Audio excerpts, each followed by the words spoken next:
to Unfinished Vizness, the show that celebrates half-roasted ideas and visitors still finding their flavour. This is a place for visitors that aren't done yet. Not broken, not bad, just still brewing. Yeah, and today's episode comes with a strong aroma of analysis paralysis and some freshly ground data. I'm Heather. I'm Kim Lee. And I'm Steve, and today's guest has brought a viz in progress that centres on coffee, the stuff that powers dashboards, deadlines, and most of the Tableau community. It's based on the Coffee World Markets and Trade dataset, which has shown up in everything from university assignments to Tableau hiring tests. But the twist? Our guest knows this dataset very well, which turns out to be both a blessing and a curse when it's finally time to visualize it yourself. So let's pour over this viz with Sarah Burnett. Welcome. Hi, it's great to be here. I'm very excited. Fantastic. So would you like to tell us a little bit about this viz and how it's come about? Yeah, so interestingly enough, I actually have today 7 versions of this viz open, and it's been a passionate project since I think around February 2017. And that was well reminded for me when I opened the first one and it said, do you want to upgrade the version from 10.2? So you can tell it's been around for a long time. And I think the reason why I'm so stuck is for a very long time, this data set, along with world population, was actually one that I had for my 3rd round interview stage when I was hiring Tableau developers in Singapore. So it's one of those ones where I know the data inside and out, and I've seen this probably visualized 50 different times. And I think if you look on Tableau Public, you'll see so many different versions of it. And I just think every time I saw it visualized, I was like, oh yeah, I like that bit, and I like that bit, and I like that bit. And I could just never get it to what I wanted it to be. And I will say that the visualization that is up here now, which is very blue, is probably I really don't like it. I opened it and I was just like, what was I thinking that day? Like, what's with all this blue? Like, it's horrible. And I know that my business partner, Fiona Crocker, in the background, if she saw this, she would be screaming, it's not accessible.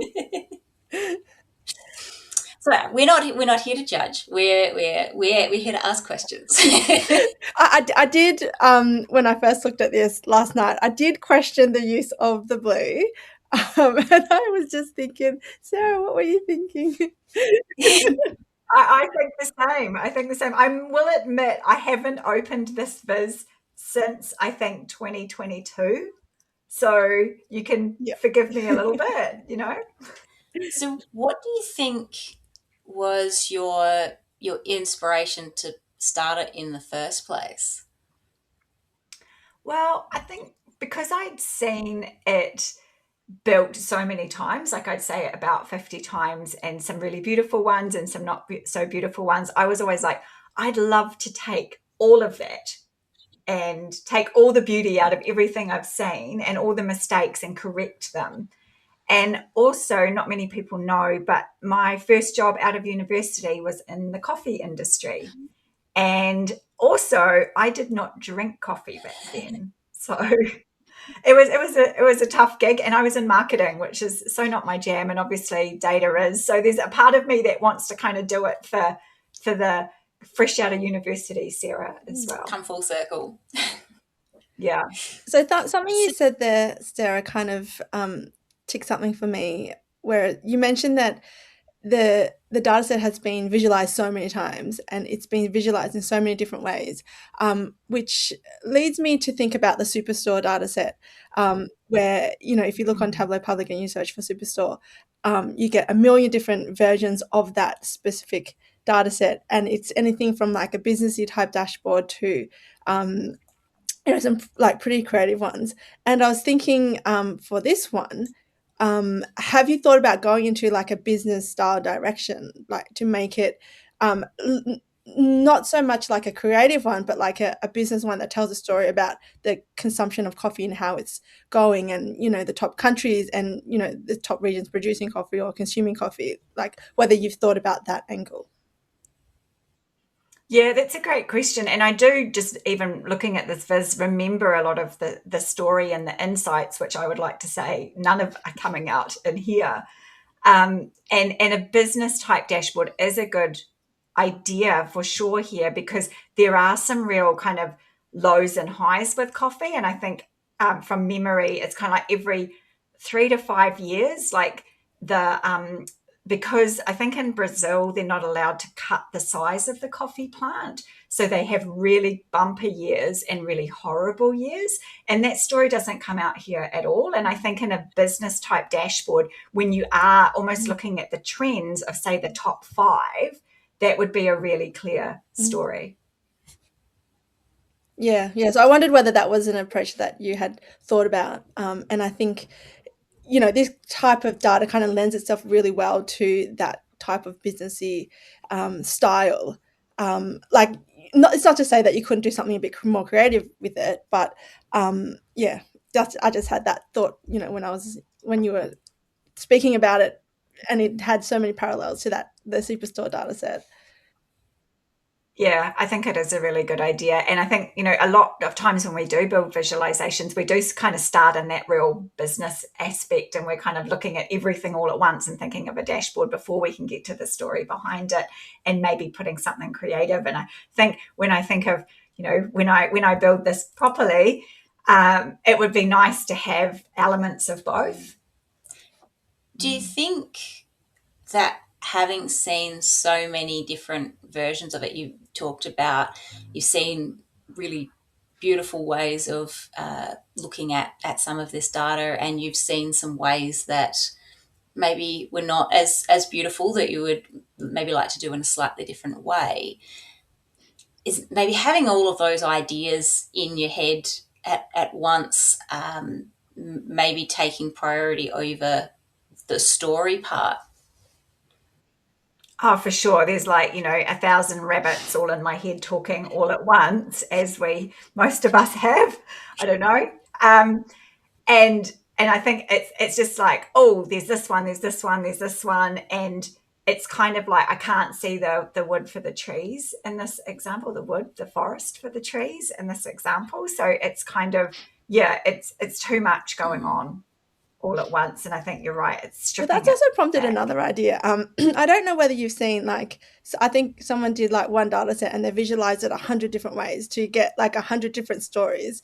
And I think it was quite a small data set. So, if you have all these ideas in your head, perhaps, that might be a way to kind of surface all of those ideas, like little micro charts to tell all these different stories. Could be quite interesting as well. Yeah, I agree, because the data set is actually not that complicated. I do have it here.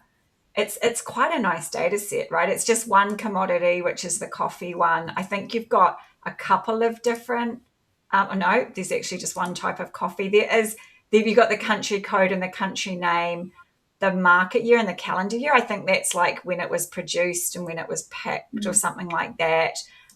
The descriptions, you've got some kind of nice different breakdowns here in terms of the domestic product and things like that. And then some stuff. I will say one trick that I didn't like of the data set is in the country name.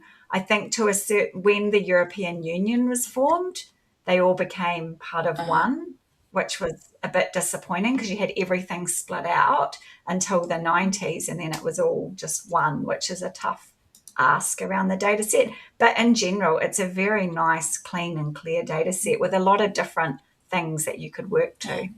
And I notice with the visualizations that you've built, there's sort of a concentration on pre-EU, post-EU. So that seemed to be something that jumped out at you, that part of the story that maybe you were wanting to tell. Does that ring true for you, or is it something that just kind of... The reason that I laugh is because I think it again is just the classification of the data. So I think I've got like everything here. I don't even have tidy tooltips. My gosh. I think this is like excluding the EU, or like it's a mess. So I think even the story I'm trying to tell is the wrong story. So, what story do you think you'd like to tell?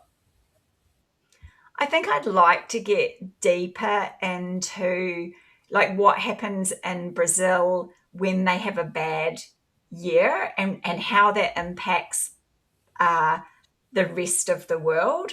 And then also the reason why I used it as a data set for hiring Tableau developers was I allowed them to give the option of overlaying the world population data in there to kind of start getting, because you can have a look and you can say, oh, New Zealand drinks a lot of coffee. And it's like, well, does it? Because, how many people are in New Zealand versus, how many people are in Australia and things like that. And I think there's some really nice statistics that you can get out of there really quickly. So if I think about some of the stories I'd like to see, is just what's the impact on what Brazil is doing, whether they're having a good crop or a bad crop. I think from memory, like Vietnam really gets a big spike. I'd also, the data set doesn't have it, but you could overlay the price of coffee, exchange rates. So you could go a really long way with this data set. Although, Sarah, just focus on the data you've got because you still can't get the biz out. I think there's power in the passion, though. That if it's something that's maybe not quite working for you, you may find it more difficult to finish it off, even if it's technically an easier task. But yeah, introduce something that spices things up a little bit, gives a little caffeine jolt. Suddenly, things start to happen. They do. I agree. What were some of the elements that you really liked from the other visits that you saw, or some of the candidates that had worked on this for the job Yeah. applications? So, like I said, I do have 7 versions of it open, and some of these versions do take some elements that I've seen in the past. So, if maybe I just open up a couple of them. These were the very early days. This one here, I think I liked the interactivity here. So you could really, almost more like a business dashboard. You've got all the different types of all the different elements. So whether they're import or export, or it's production, or you've got the Arabica and the Robusta bean type, and that kind of information. You've got the classic map. I mean, this shows around the consumption.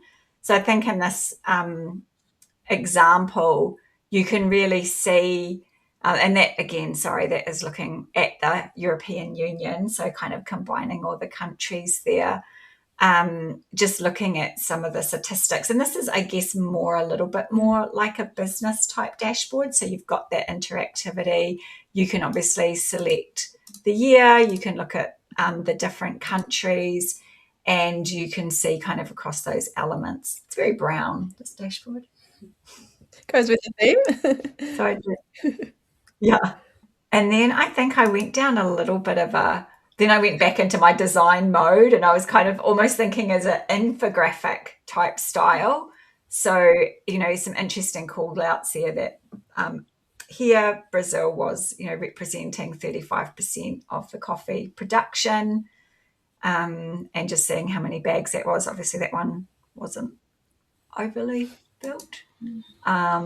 Here, I think I'd seen something that one of the ambassadors or visionaries had done, and I was like, oh, I want to get in on that as well. So I designed this like cool looking chart, and I was like, oh, I'll stick it all in the coffee colors still.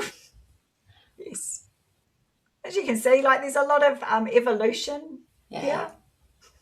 I do like the idea of an infographic, like, short, sharp, snappy kind of insights, which, you could actually combine this one and the last one that you showed with the big bars. That kind of looks infographic-y type as well. Just go back to, all the stories that you want to tell, different sections for different insights that you can bring out. Yeah. Part of me wonders whether there's just coming back to that, the fact that you've spent so much time with this data and probably triggered so many other people to have a go at it, it's almost overwhelming now. There's too much you could do. And I did wonder whether, focusing on a few key stories and some infographics like we just talked about, but also then opening it up for more people to explore might be an interesting way to go. So that I could talk so much about this data set. Here's a few key stories, but what do you find, or how would you develop this? And almost a conversation starter, a bit like a coffee table book, if you like, that says, I want to keep this conversation going. Yeah. And I think to Kimberly, to your point earlier on, like almost having that business type dashboard in there where people could kind of, without having to go too deep, find different insights from that and look at kind of what interests them to pull out. And here's not to say you can't do more than one dashboard. You could go with the infographic style, and then you can go with the business type dashboard. Yeah, for sure. It's something that sort of pinging in my brain as well. It's like I think Zach Bowders does that quite often. He finds a data set and then he'll have a go at it in a few different ways, surface different insights, and just present it differently with the amount of sort of ideas and inspiration that you've got around it. That might be the way to quell the creative tension within your own brain, where you've got these ideas kind of fighting each other. Maybe it's like, okay, look, you can do both. It's not one or the other. Yes. No. And I think for me, I don't have a deadline on this. Maybe I need to self-impose one. And it's been a while since I've looked at these. Like some of these, I think most of these are quite shocking. And so now I feel like I owe myself a service to come in and actually finish it. But I find it really interesting. I got asked to build a dashboard just last week, and it's for a push-up challenge that Salesforce team in New Zealand is doing. And, I had this idea. I drew it on paper. I looked at the website that they're affiliated with for the challenge, and I was like, oh God, it's like 2 colors. It's like, how am I going to do this? And, I knocked it out in, a couple of hours. And I think sometimes you're on and you just get it done. And this is not one of those. Could it be one of those? Is there something some constraint you could set yourself that would make it that? Yeah, well, maybe it's a makeover Monday constraint, and I say, okay, I've got an hour. Maybe I allow myself 2 hours and say, okay, fresh set of eyes. Don't forget all this, and download the data set and see what you can do really quickly. Arguably, part of the story is that sort of intimacy with the data and doing multiple things and seeing other people work with it. That, in fact, it would almost be interesting for that to come out in some sort of finished product at all. Mm-hmm. Yeah. So it sounds like I'm sharing the data set with you guys, and you're going to have a crack at it. You've obviously played a bit with maps as part of this, and then in some versions sort of step back from them a bit. What are your thoughts there? In a business sense, I would always shy away from maps. And a lot of the time was always, and Kimberly, you'll understand this, I was based in Singapore. We were in Singapore, Malaysia, and India were our biggest headcount areas, and they wanted to see that on a map. And it's really hard to visualize Singapore on a map. Yeah. It's horrible. So sometimes my creative mind's going, I want to use a map because in business, I can't use a map. But there's a lot of times I look at this map and I think it's hard to figure. I mean, I've got multiple layers on this map here. I must have overlaid, because I think it was before multi-layer maps were available. And again, it doesn't tell the greatest of stories. So I'm always a little hesitant around using maps, because typically people know where Brazil is. Like, do they need to see it on a map? And what's the value? I almost wonder whether there's something around a heat map. It would almost be heat bands, because presumably there's a story here about most of the world's coffee being produced in a thin band, but actually the consumption being broader than that. Yes. Yeah. Yeah, because there is a metric in there on imports and exports. So that could be a potential marginal histogram. Is that what we call them? Yeah. Marginal heat maps. Mm. Yeah. Gosh, I wonder whether you could overlay that somehow onto a map based on the brackets in the marginal bit being lats and longs. Well, Yeah, now that we've potentially. got map layers, that's maybe a Yeah, possibility. It's something that kind of exactly. struck me as you were speaking about, your early drafts of the viz, and that you've come a long way since. There's things that you wouldn't do that way now. I'm assuming there's a Mm, lot that you've learnt over the period of time that you've been working with it. But you also mentioned, you didn't have map layers. There's maybe a lot of new features within Tableau that were not there before that would maybe make you make different decisions to what you did earlier just based on what's now available. Is there anything that sort of mm. jumps to mind about skills that you've developed, or the way that the tools developed between when you started and now that might change how you approach things? Yeah, I think the dynamic zone Mm. visibility would be a really nice one to use here. So telling quite a detailed story without overwhelming people with everything being on one page. So being able to kind of quickly and decisively click through based on different story aspects, I think would be a really key one.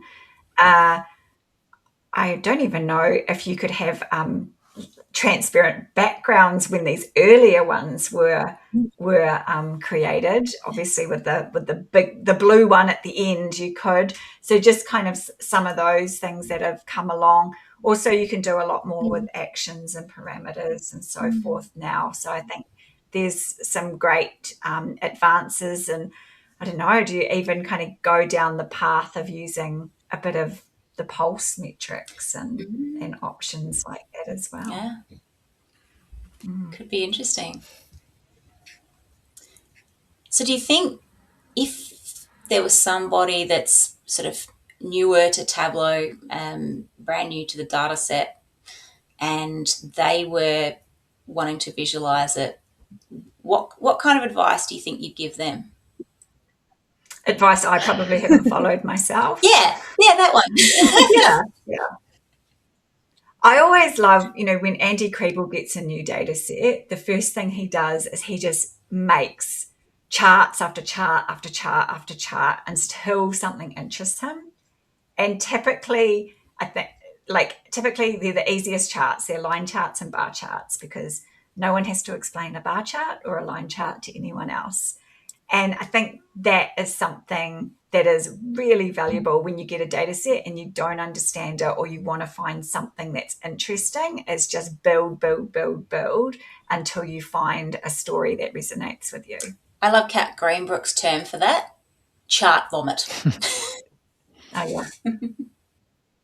As long as you don't vomit on the dashboard That's as it. well. Those charts are for Yeah. you, and then you start, developing the visuals that you want your end user to see. Yeah. Yeah. And then another thing not to do that I did is, I think some of those later visualizations, and definitely the blue one, I got really stuck in the design before the full story, if that makes sense. Like, I do have a story going on here, but it's not ended. And I've gone really into like this blue color and having the background perfect and all this kind of part where it's like, first of all, I should have all the elements sorted, and then it should be about placement, and then it should be about the how it looks. Yeah. There was something on the blue one that struck me as I looked at it, and when I dove into it, this the way that you'd done it was a lot simpler than it hit me at the beginning. And that's those line charts where the thickness of the line is changing over time, Mm, and as soon as I saw how you'd done it, with just popping that metric on size to on that line chart, I'm like, of course that's how it's done. But the effect was such that I was sort of in awe of it for a while. But for me, it wasn't necessarily clear in looking at the chart what it was communicating to me. I was, and maybe that's where I got stuck. I'm just looking at it going, that's just like a really like pretty line. And like I like that color, that color with the white bars and that. Just I liked it, but it didn't necessarily speak to me, if that makes sense. Yeah, and just looking at it now, the story I was really trying to tell is, we know Brazil is the biggest coffee producer here and could not possibly consume all of their own coffee, right? So I think, but they do consume quite a lot. I mean, they are the third largest coffee consumer in the world, and I think that's kind of where you'd like to see some kind of analysis around population, maybe. But you've got kind of other countries where you've got Vietnam as the second largest coffee producer, and they're not even on the radar for consumption, right? So just kind of, I guess, looking at how that balances. But I think you're right. It's not so clear that this is just an inverse of this. Maybe that's a butterfly chart. Yeah, maybe. Yeah, I didn't get that. It's almost like a bump chart or a ranking chart, isn't it, with the bars? So you can trace the big bar for Brazil on the left through to the small bar for Brazil, smaller bar for Brazil on the right. But without the population, you almost want consumption as a percentage of population, don't you?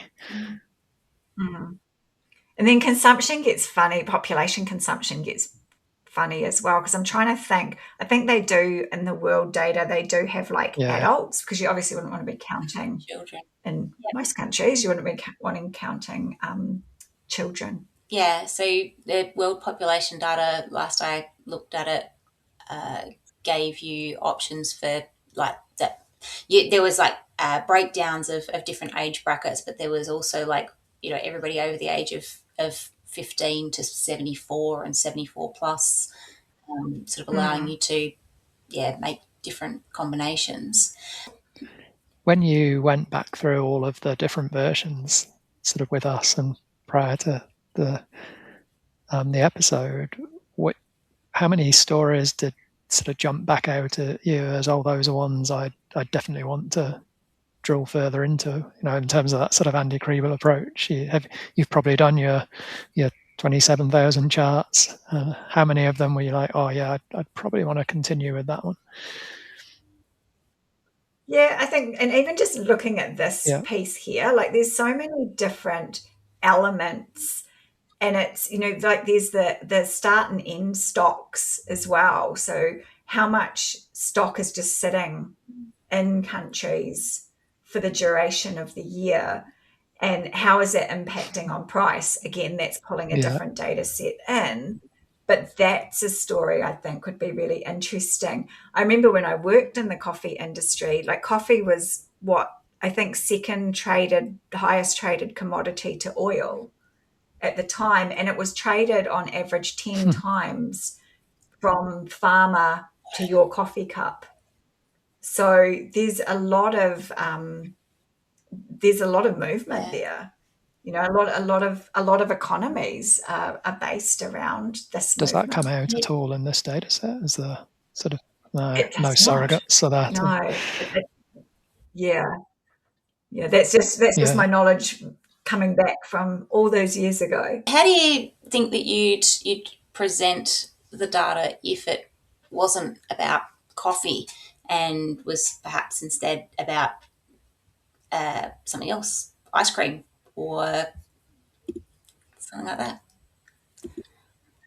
Yeah, I think if the data was, the elements were all the same, I think again it's just about making the story and finding it. But I think it's always fun when you're doing a visualization that's outside of your work environment is to always add a little bit of, energy and fun to it. So I think it's fun to have elements of coffee or ice cream or anything like that in there.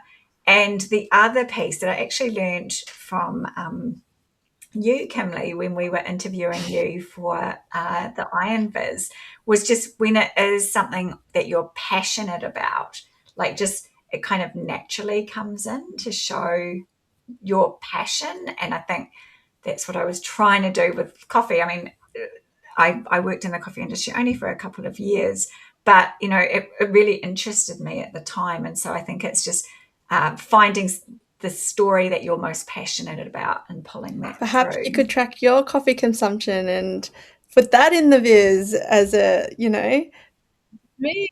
I could do. I think I started drinking coffee maybe around the time this Viz came together. So that's maybe why I was like rabbit in the headlights there. Because I cannot drink a lot of coffee because that is not good for me. Sometimes the way you do the call outs or the narrative annotations can really ratchet up that the way that passion comes across, because you can really tell this isn't just a chart someone's chucked on a dashboard. They've got some real insight into what happened there or why this is the way it is. And maybe there's some visual elements you can put around those sorts of annotations or the narrative that would sort of really, again, ratchet up that passion. Mm. For sure. Yeah, it can really set the tone, can't it? Mm. I think we've come to that part of the show where our guest gets to decide if they're going to take their idea away for another look with everything that we've chatted about today, or maybe offer it up to the data fan to dig into, because I'm sure everyone's got some ideas. But I think with this one, Sarah, it's sort of a personal journey that you've been on here that you're really wanting to see the completion of. It is. And part of me wants to say both, but I like Steve's idea of suggesting maybe I do it and close that door on it, and then I offer it up and say, be very vulnerable. What would you do differently? And what other insights could you come in and bring into it? And Kimberly, I like your suggestion as well of maybe going down the business path and starting there. And then I think just, rabbit in the headlights, just, as many visits as you can and find something else in the data. Because I haven't looked at it for a couple of years now, and it would be nice to refresh my memory and have a look. And then to your point as well, Heather, applying some new techniques. So whether it's dynamic zone visibilities, I think that one would definitely come in. But maybe looking at some of the other new features that have come in or are coming into Tableau as well. Yeah. I think we're excited to see what you might do with it. Absolutely. Yeah, and then I'll pass it over to you guys. So, we're getting to the end of the episode. Huge thanks to you, Sarah, for bringing the coffee viz and letting us give it a stir. If this episode helped you feel less stuck, a little more caffeinated, or at least made analysis paralysis feel less personal, perform the ritual. Like, subscribe, share. Not because you have to, but because you might want that reminder to grab the next episode while it's still steaming and warm. And if you've got a half-brewed idea of your own, remember, you don't have to figure it all out alone. The Tableau forums, community Slack, and your local tug are full of people who genuinely enjoy helping other humans get unstuck. We'll be back soon with another guest, another viz, and another reminder that getting stuck is not a personal failure. It's just part of the process. Thanks for joining us on Unfinished Vizness.